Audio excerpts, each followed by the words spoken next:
আপনার এমন কোনো মনস্কামনা রয়েছে যেটা কিছুতেই পূর্ণ হচ্ছে না? হতেই পারে।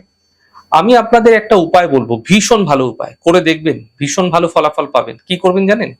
এমন একটা মনস্কামনা রয়েছে যেটা আপনি চাইছেন যে কমপ্লিট হয়ে যাক, হচ্ছে না।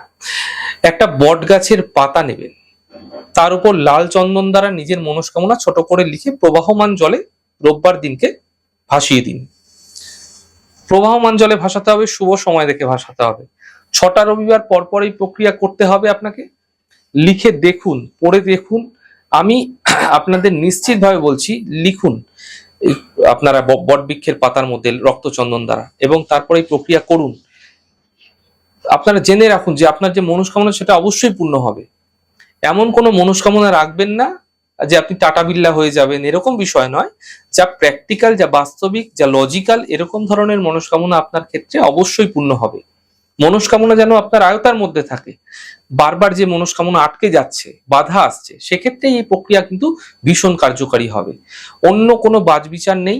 এই প্রক্রিয়া আপনারা করুন, কিন্তু বটপাতা গাছ থেকে পেরে আনবেন না, গাছ থেকে ছিঁড়ে আনবেন না।